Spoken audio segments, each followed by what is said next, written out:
Welcome to the Healing for Male Survivors podcast. This is a podcast for male survivors of sexual abuse and assault, whether as a child or as an adult. Know that you are not alone and the abuse was not your fault. My name is Mike Chapman. I'm a certified recovery life coach and also a survivor. Let's find hope and healing together. Welcome to Healing for Male Survivors podcast. I'm Mike Chapman, and this is Tuesday Night Live, where we invite audience members to come and share the evening with us as I have guests, or sometimes I just talk. And today we have as our special guest, Mr. Rocky Pisor. And let me give you that intro. Rocky worked through his own story of healing from boyhood sexual abuse and sex addiction. He began recovery in 2004, and his wife Lila also began spouses support simultaneously. They were actively involved in church leadership and had 2 college-age kids. Rocky was running a family business and Lila was working a career. After 2.5 years of recovery work, they both continued at the recovery ministry as volunteer group leaders and mentors. Rocky has extensive experience facilitating recovery groups, pastoral counseling, one-to-one coaching, and leadership training. He and Lila founded Regenerate Mentoring in 2018 to help others with sexual struggles and past trauma. He is a certified sex addiction mentor through Bravehearts Mentoring. He is a certified husband material coach, like I am with Husband Material. He's also a certified trauma-informed minister through ACE, ACE Overcomers, and the Center for Resiliency and Trauma-Informed Training. He's also a pastoral counselor and a certified facilitator with Prepare and Enrich, which is an evidence-based marriage assessment program that has helped over 5 million couples achieve healthier marriages since 1980. And I have a feeling you didn't work with every single one of those 5 million, but I'm sure you did your part. He and Lila have 2 adult children and 7 grandchildren. Wow, grandpa goals. And have been married for over 46 years. Congratulations. Yay. 46 Thank years. That's you. awesome. And welcome to the Healing for Male Survivors podcast, Rocky. Thank you, Mike. That was a big mouthful. I didn't realize how big that elevator pitch was. I got to cut it down. That's okay. It was a big building, so long elevator ride. Right. Okay. And let's get to know you better, and we'll go with our 4 questions. Now it's time for 4 questions, that part of the podcast when we get to know our guest a bit better by asking a few questions. Let's go. And the first question, what is your favorite food memory? Well, Mike, my favorite food memory, it was in Venice, Italy. My wife and I were in San Marco Square, and we had been kind of eating our way through Europe, which is an awesome thing to do. I was sampling Right. chocolates everywhere I went. I'm just kind of chocoholic, but we're in San Marco Square. And we just wanted to have good old Italian food. So we found a restaurant there, has a big picture window in the front. You got a pizza maker. He's in like a white tank top and he does the pizzas right in the front window. We went in the restaurant. We liked the menu. So we sat down. We're with a bunch of other people that we knew from our university. And Right. so we all none of us ordered a pizza, but we all ordered other food because, we eat a lot of pizza here in America. And then we sat and we watched the pizza guy and looked out the picture window of the tourists walking by. And it's kind of a warm, sweaty place. And as we were watching the pizza guy, he takes the dough and he forms it, and he spins it in the air. He puts all the stuff on it, sticks in the oven. And then we notice that he leans back against the counter. So he's facing a picture window. He takes his 2 hands and sticks them under his armpits and just kind of watches people go back and forth. Remember, he's in a white tank top. And next order comes up. He pulls his hands out of his armpits, starts making another pizza. And we thought, we're sure glad we didn't order the pizza. Yes. Oh my gosh. So yeah. That is one of my favorite memories of food. Wow. Did anyone complain that was in your group who did order the pizza, or did they even see that, or Nobody, did you tell them? nobody ordered the pizza at all. So Yeah, I could see yeah, why. A little extra Italian pheromones, I guess you could say. yeah. But my rigatoni was excellent. I can tell you Ah, that much. well, that's good. That's Yeah. good. Oh, how funny. What is your favorite Christmas or holiday memory? I have one automatically as my favorite. I was in a hospital a lot as a kid, and up through 7 years old, I was always in the hospital over the Christmas holidays with asthma Oh, attacks. And oh wow. I'm old enough, we didn't have the emergency inhalers, and so an asthma attack means that I would get a shot at home. My parents, we lived in the country, we'd drive to the children's hospital, and I'd be in an oxygen tent for a while. And so Wow. I missed Santa Claus for 6 years in a row. And so this here is the seventh year, and I'm in the hospital over Christmas, and I come home 2 days later, and I've always missed opening presents and all that. And I walk in the door, and the Christmas tree is up. There's still presents under it, and I'm a 7-year-old boy. I'm like, so what's going on? And Mom says, well, there's a big note right in the middle of the tree. It says Rocky on it. Maybe you should open it up, because it came Christmas night, but there's no Santa presents. There's just family presents here. I'll go, okay. So I open it up. It was a note from Santa, and it was in, his own handwriting. And he said, Rocky, I understand again, you're in the hospital for Christmas, and we've talked it over in the North Pole, and we all voted on it that I need to come back when you're home, and we're going to do Christmas when you get home. So the day you come home, expect me to be there that night, and you can celebrate Christmas morning with your family the next morning. And you know what? He showed up. And the next morning I had Wow. Santa presents, and I had the best train I've ever had that was delivered there, that we set up. And it was the most amazing Christmas. I got to celebrate Christmas with my whole family finally when I was 7 years old. Wow. Yay, Santa. I Yay. know. Oh, I love that guy. That, that's excellent. Yes. Well, that's wonderful. Yeah. That's a great memory. What is your favorite church memory? My favorite, well, I've been to church a lot. And I would say the one that is my very first favorite memory was sixth grade youth camp. I attended church that didn't give an altar call, so I didn't know how important it was to receive Jesus. And so I was up there this week-long camp during the summer, and I think it was the second night they gave an altar call, and he shared with the kids about how to receive Jesus. I was the only boy from our youth group that went up there. It was like 300 kids, and I didn't know any of them, and I was feeling uneasy, and I wasn't too sure about this. And then when he explained how much Jesus loves us and how he takes care of us and he helps us, I just felt like that's the thing to do. So I went up and received Jesus that night. And it was one of those overwhelming experiences where for the first time in my life, I felt deeply loved, cared for, and I began to get a sense of how good God is. And up to that point, I really didn't know. And I've always treasured that, because that's the beginning of my walk with God. It's the beginning of starting to see a different light, a different way of doing life. And it changed my life. It was that camp when I Right. was in sixth grade. Yeah. Wow. Wow. Yeah. Excellent. And what is your favorite scripture or any inspirational quote that has helped you on your spiritual journey? And what about it speaks to you? My favorite scripture is Proverbs 3, 5, and 6. Trust in the Lord with all of your heart.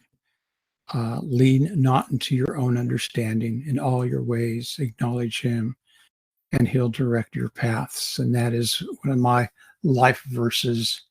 Hmm. And the big thing about it, I mean, it's a great promise, but Right. having gone through recovery, the first part of it says, trust the Lord with all your heart. I realized that the challenging part of that verse is trusting the Lord with all my heart, because I really never knew all my heart for decades. Mm, And so it's a powerful reminder to always be open-hearted and full-hearted towards God and trust him with even parts of my heart I don't know. I just say, God, I want to trust you with everything I know about you and everything I know about myself and the things I don't know. I just, right. by faith, trust you. And it's been really a life-changing scripture for me. Wow. Well, that's great. Uh, Yeah, yeah. that's a powerful scripture for sure. And yeah, that lean not on our own understanding, that Hmm. God's ways are mysterious. So when things seem wacky and weird, Yeah. it's okay. God's still in control. And And um, yeah, as yeah. Hmm. as one who had to survive childhood sexual abuse as a kid, I developed a lot of self-reliance. And so Right. I didn't understand that part of my heart. So trusting him with all my heart really came Yeah. about when I also began to get healed from all the coping mechanisms that saved me as a kid, but were unhealthy as an adult. Right. It's a foreign Yeah, concept for you for sure. Trying to trust absolutely. someone other than yourself. Yes. Yeah, So yeah. let's talk about your journey and what got you here and all of those accolades I just brought up. Sounds like you've got a big, long journey that brought you to that point as well. So, and with any story, you can start wherever you need to and just go from there. Okay, I'll do that. And as I do a narrative, if you need to jump in and ask a question or clarify something I said, please feel free to do that, Mike. I I trust you. You're certainly such will. a good friend. All Oh, right. yes, likewise. So I want to say that I had a secret life for a long time because of childhood sexual abuse, and it didn't come out for many years because I was just too ashamed to really work on it. But the way it came about is that I was a latchkey kid, so when I came home from school, both my parents were still working, and so I was 8.5 years old or so, and my parents felt it was best to go to the neighbor's house that's just two doors down from where we lived and stay with them. They had two boys that were older than me. One was going through puberty, one was a couple of years past puberty. And they felt like for the couple hours or 3 hours or so that that'd be a good place to be. So that's how that was all set up. And what none of us knew is that these boys were highly sexualized. And so uh, as I began to do that, and this was for 2 school years, um, they began to groom me so they could act out sexually with me.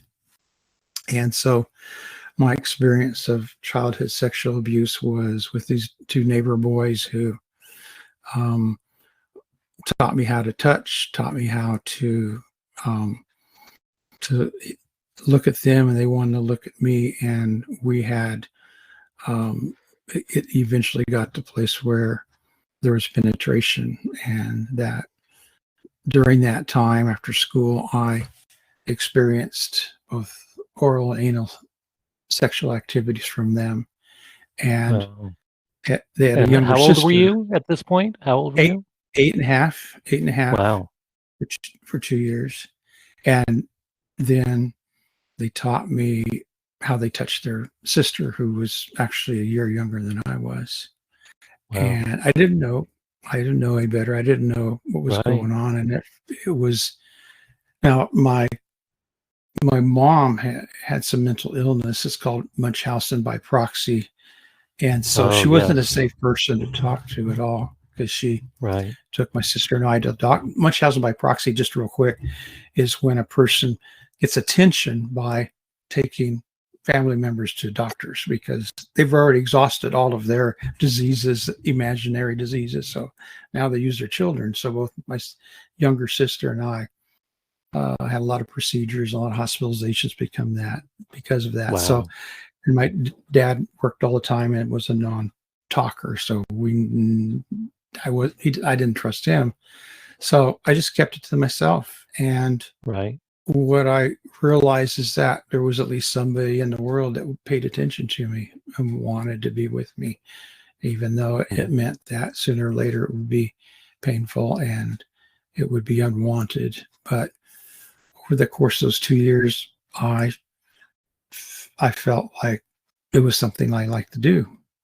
And they left. They moved after 2 years. That family left our neighborhood, Right. and I didn't see them again. But I already was sexualized, and I know now that the attraction center in the limbic part of my brain had been fired up, and I wanted to be sexual. I just wanted to be sexual at 8.5, 9.5, 10, 10.5 years old. And when I first began my body would finally respond with pretty good erections by that time. So I'm like, well, if they were sexual, I could be sexual. And Right. because my asthma couldn't handle sports in school because I would get asthma attacks. So I found, this is crazy, and I didn't know what was going on, but I found the ropes, the climbing ropes. And I found out that when I climbed the rope, that at one point, everything in my body just felt amazingly good. And I just hold on to the rope. I was having dry orgasms as a Wow. 10-year-old. Okay. Had no idea what to call it. All I knew is that I never felt any better in my life than when I was on that rope, and that would happen, which I get it happen maybe once a week. Once it happened, I tried to do it often, and Right. sometimes it would, sometimes it wouldn't. And so that was the genesis of what was going on with me. I found that I was attracted to boys and girls after that. And so as I continued to mature sexually, I was being sexual with both boys and girls, young men and young women, junior high and high school.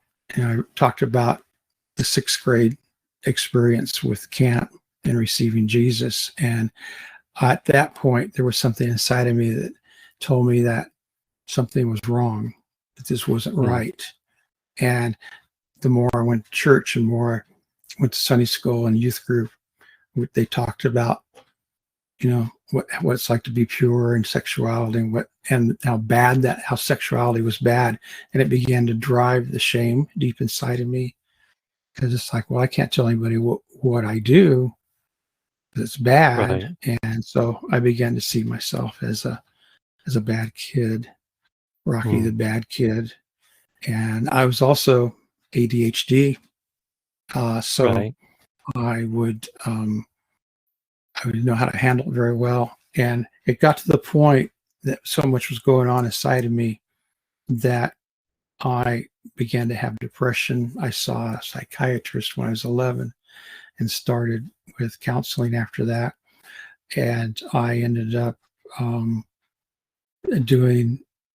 I got pushed so hard that I tried to burn a house down twice. Wow. I became an arsonist, and I think it was just I didn't know how to deal with what was going on inside of me. I was so confused. Right. And so eventually I got together enough that I was able to do okay in high school, played sports, asthma went away. I had a boyfriend. We're talking, I'm a little older now, a little older than most people. So we're talking late 1960s, first part of the Wow. 70s, where I had sexual romantic relationship with another boy, and you just never talked about that. And Right. so that followed me through my senior year, where I had another encounter with God that really radically changed how I did life. And I began to wonder how I could change. And so I thought I'd at least change by not being sexual with boys anymore. And I didn't, but at the same time, I wanted to. I also had an older brother who got married and about that time, and he left me his stash of porn magazines that was in the attic. So I also Wow. had that going for me Yep. too. So there was a lot of Yep. sexual stuff going on, in my backstory. So what it came down to is I felt like I was to be a pastor, and I wanted to go to college for that. I went to a Christian college as a ministry major and minored in psychology. And I quit having sex with boys, but I did start dating girls. I met my wife there. Everything was secret. Nobody knew what was going on. And for decades, we lived our lives where I had this secret life, sexual life, that really grew once internet porn came around. Right. And so I was depressed. I was bipolar too. So I was on bipolar meds eventually about in my 30s because I still carrying all the stuff from childhood, Right. sexual You abuse. held on to a lot of trauma, and that has severe impact on us when we're that little, to have all those horrible things happen to us. And I felt as I got older too that I was complicit in it.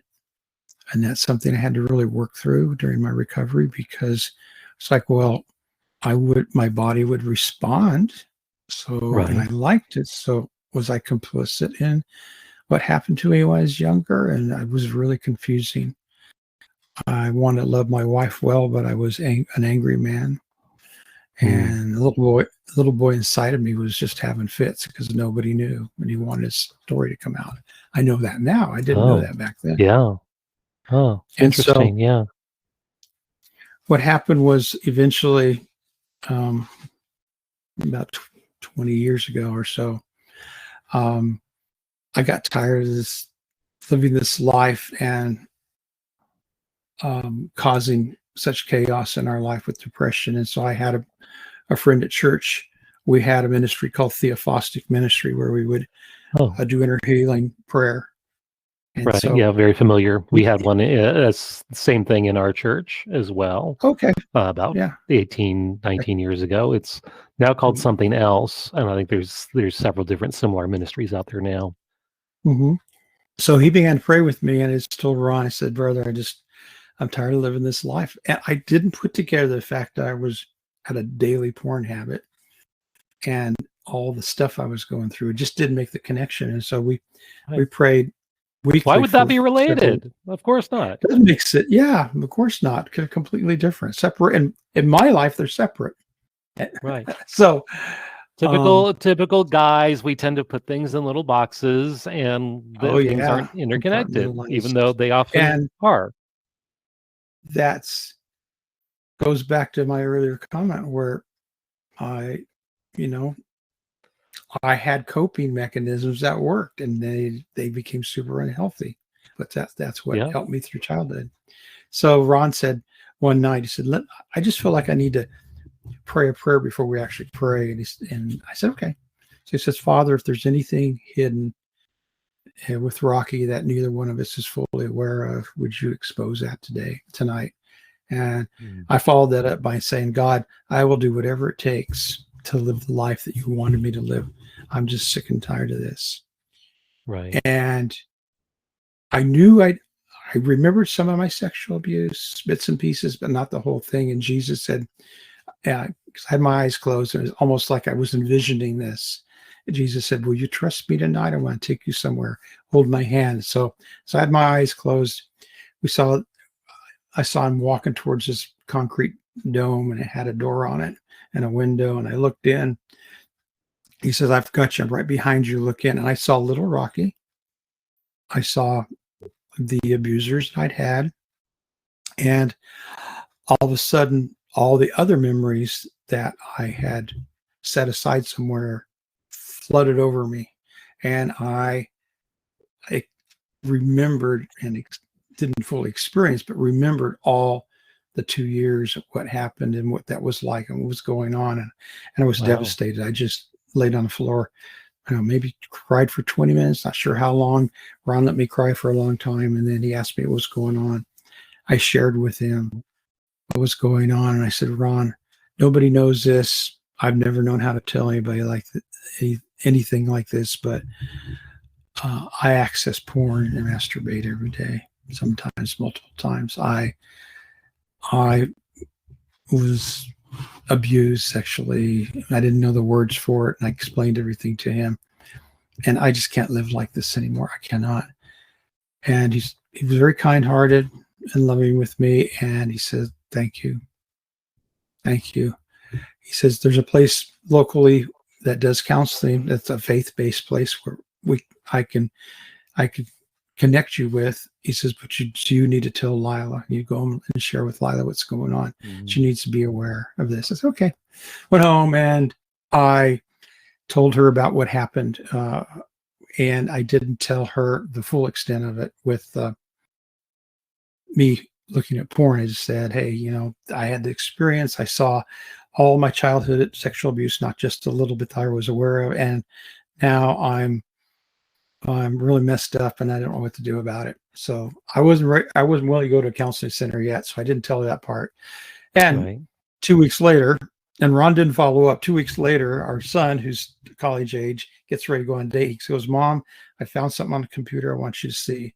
I'm going to go on a date. I'm leaving." And so we had an office in our house. So Lila went in there and I heard from the office, "Rocky, you need to come in here." And I knew at that point that I hadn't hidden my porn well or hadn't gotten rid of it all. And she knew what it was. That's what started my recovery, is really Wow. that. So she actually Yeah. saw what I've been looking at. And so since then, it's been 20 years of working on recovery, finding out and having her work on it too, and stay with me at times when she said, "I'm done. I can't do this anymore." God was there for her and helped her through it. And we've continued this journey. And I'm living on the other side of it. It's the most amazing life I've ever lived, ever. And I'm very grateful for it. And there's a lot in that story, what it's like to go through the recovery. And but leading up to it, it was tough. It was really hard.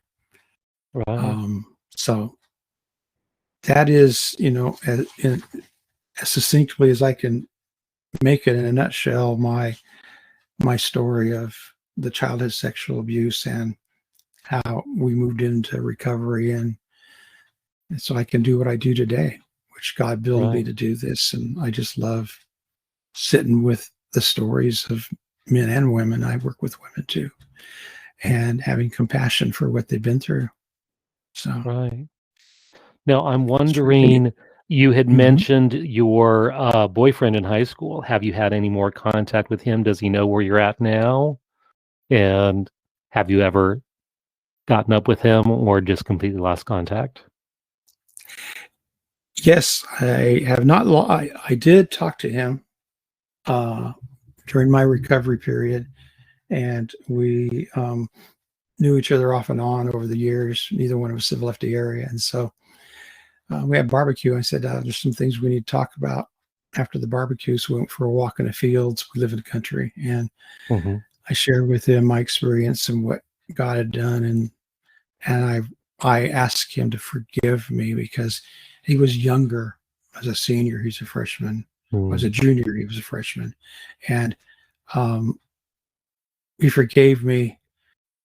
And he said, yeah, he had some ups and downs, but he was doing okay. And we've talked about it a little bit, but it went as best as I feel like it could have gone to talk about it. And then we've not really talked about it much since then. So, well, good. Yeah. Where is he in his walk? Are you able to share that? Or is he?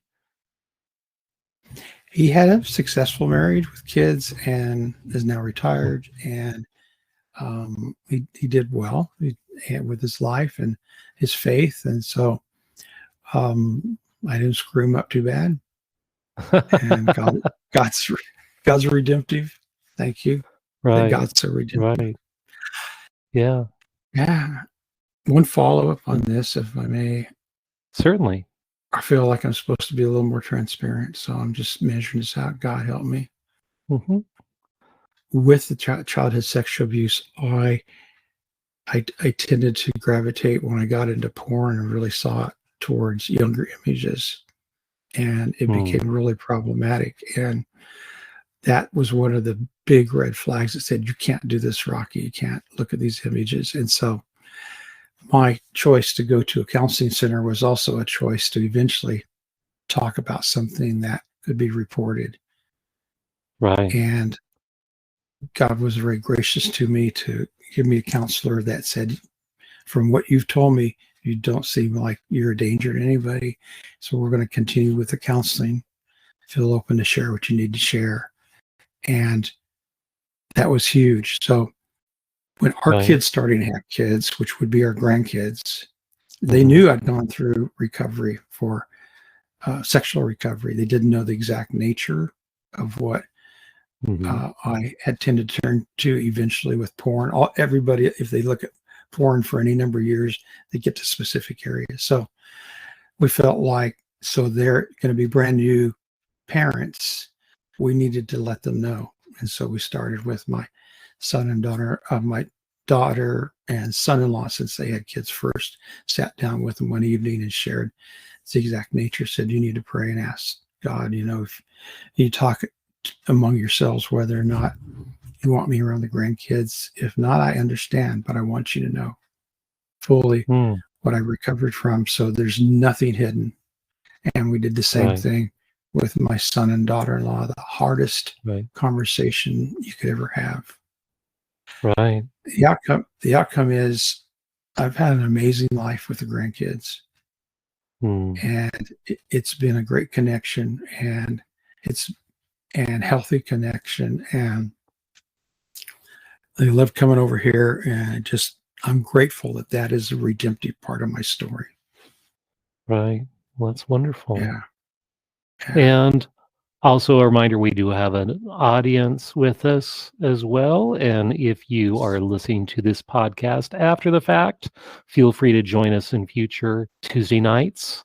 And you can learn more about that at polarlifeconsulting.com/live.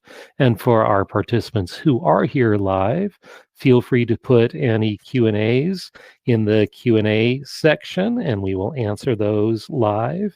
And reminder, you can be as anonymous as you wish. We will only say your name if you manually type it in along with your question.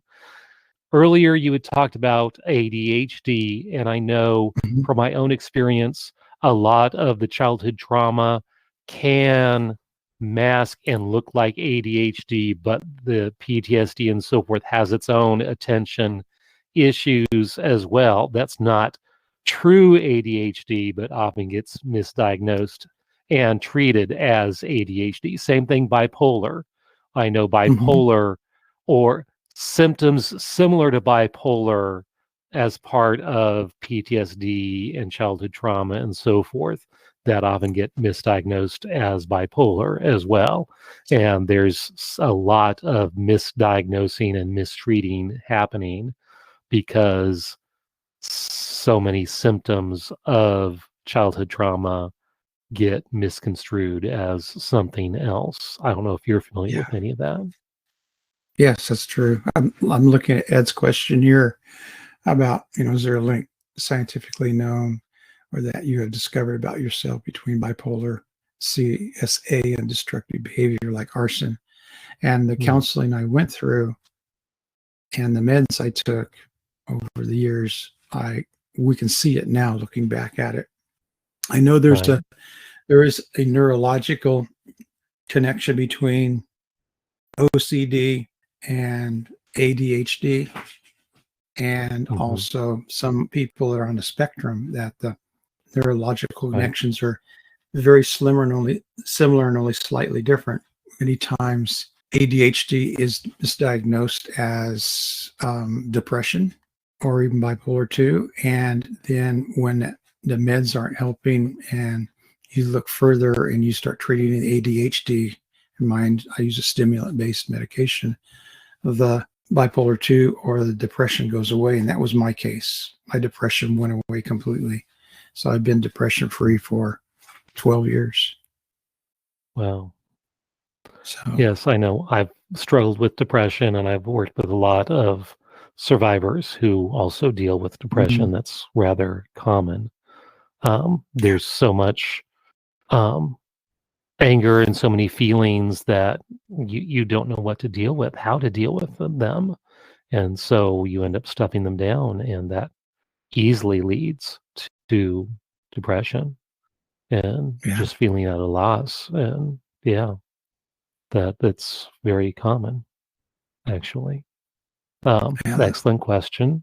Any other questions? Feel free to put those in the Q&A.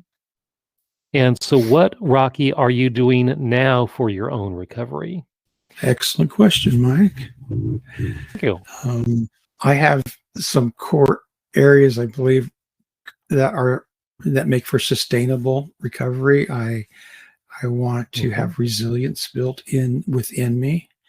And so that means that I am living a life that is intentional. And I have an intentional community with groups of guys. I have intentional relationships where one or two very close guys that we can share anything with, and we continue to be healthy in that matter.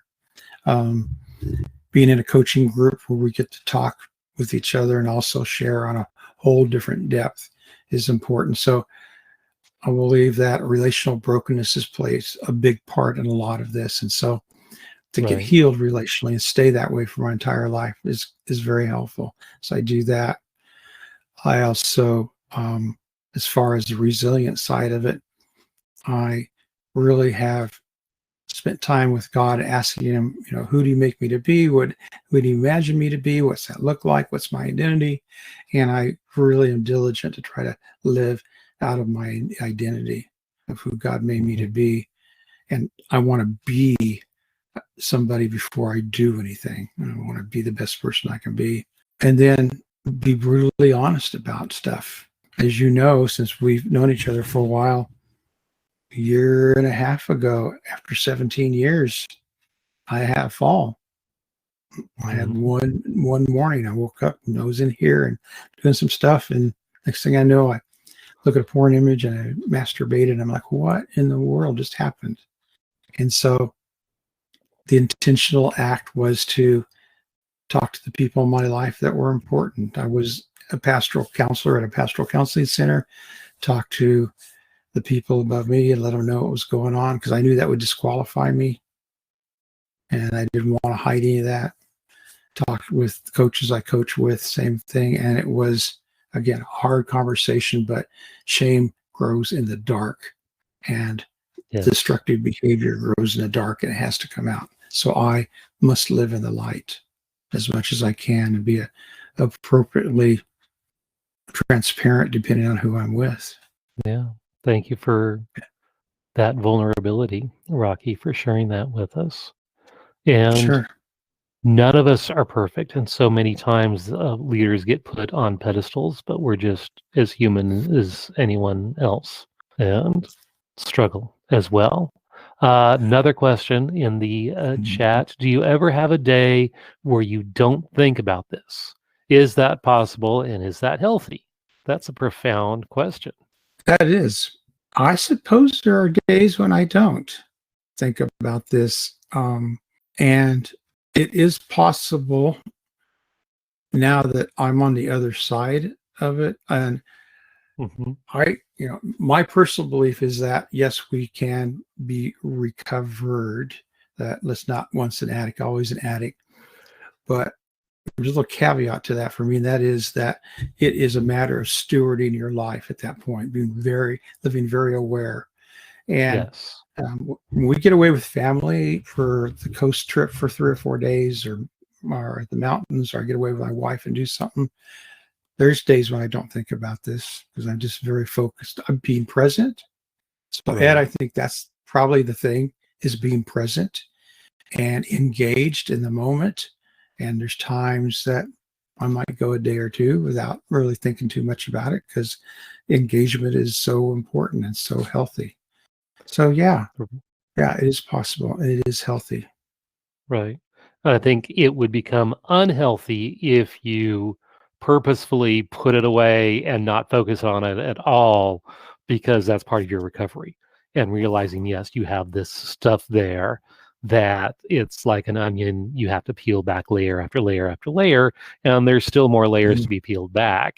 And if you ignore those layers, they're going to fester and cause issues if you don't keep on addressing it, though not necessarily every day, but you can't just shove it down or put it away in a box thinking it's going to go away. And Sure. same person says intentional repression is not good. Agreed. Yes. Yeah. Yes. Great questions. So, what else are you doing now as far as recovery? And we've got a list of things that you're doing. And where are you going from here? What are you planning on? What are your goals for the next few years? I want to answer that question, but can we go back one step? Certainly. I mentioned the fall a year and a half ago or so. Yes. And I think it's important to understand that it doesn't just affect me, but it affects relationships. And I know you and I have a coaching relationship along with a few others. And it's not easy to hear that kind of news when you're co-laboring with others and you think you know them deeply and this happens. So I think it's important to bring out that it affects the people you're in a relationship with. So like you and I had to have, when it was time, further conversations. Right. To right. reconnect. And work on healing the relationship between you and I, yes. And being intentional about that. Yes. And it took time. Yeah. That was such a deep regret of mine to know that others were hurt like that. And we had to do that hard work to really heal and repair that relationship. So, and that also helps to remind you, it's like God reminding you, you're not an island. You have all these connections and people who care about you and rely on you and need you. And that you're not only hurting yourself, you're hurting all those other connections as well. Yeah. Because you're important. Yeah. So back to the question. Remind me the question. Where am I now? Where are you going from here? Yes. What do you have any goals in the next few years? I mean, you're why aren't you retired? You're over 70. You'll be 71. So I will be 71 in May, and I have a 10-year plan. I'm 1 year into it, so I've got 9 more years. 10-year plan. I know. Well, I just bought a new house and a 30-year mortgage, and I'm 60. So there you go. There you go. Yeah. So continuing to continue to be who I am, and I am continuing education on an intentional basis because I want to learn more techniques for healing, and so my plans are to do this for another 9 years. To be able to be a resource for those that I can be a resource to, and to also be able to love on, pour into grandkids and my kids, which I didn't really mention too much about. Both of them and our son-in-law and daughter-in-law both have no problem with me. They love me. I love them. And so all that's been taken care of. So we want to be the best. I want to be the best I can be for as long as possible. And I have a lot of energy for a guy that's almost 71. And so I don't see any problem in doing that for another 9 years. I've always said, Mike, I'm a late bloomer. Everything I've done late. So this is no different for me. I mean, I just bought a house for the first time. So yeah, I get that. So yeah, what the world, what Satan destroyed, God gives back for sure. And there's something about sitting with stories of pain and trauma and being able to have compassion. I mean, my youngest clients are 8-year-old, 9-year-old boys, same age I was. All the way up to I have a client that's 20 years older than me, still working on stuff. In his 90s. So Yeah. Yeah. It ain't over till it's over. Yeah. Amen. Yeah. There's no such And thing I've as retirement. arrived. It's just moving to the next thing. Yeah. And that's how you retire. You just move on to the next thing, Yeah. wherever God has you. So that's wonderful. Well, thank you so much for being here, Rocky. It was a pleasure, as always. And we'll have all of your contact information in the show notes. Anything specific you want to share as far as websites and so forth? How can we get up with you on the Yeah. interwebs?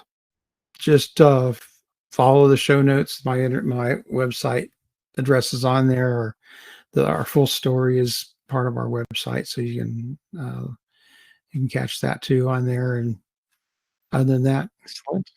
no. And you're like me, you're part of Husband Material as well. I am. I love being part of Husband Material. And that link is on there as well. And you're also part of our CSA support group fellowship within Husband Material. Yes. I've seen you on there, and I'll have links to that as well. And with that, you have a great evening, and we'll see you all next week. Thank you so much. If you would like to learn more about my coaching with Polar Live Consulting, where I provide one-on-one coaching and group coaching, both with a focus on healing for male survivors, reach out to me at polarliveconsulting.com. That is Polar spelled Polar. I would love to hear from you. I want to hear your story. If you would like your story featured on this podcast, contact me via my website. If you like this podcast, please rate and review, because that's how other people can find me, and I really want to spread this message of healing and hope to others. And remember, you are not alone. Healing is possible, and the abuse was not your fault. Let me repeat that. The abuse was not your fault. See you next time on the Healing for Male Survivors podcast.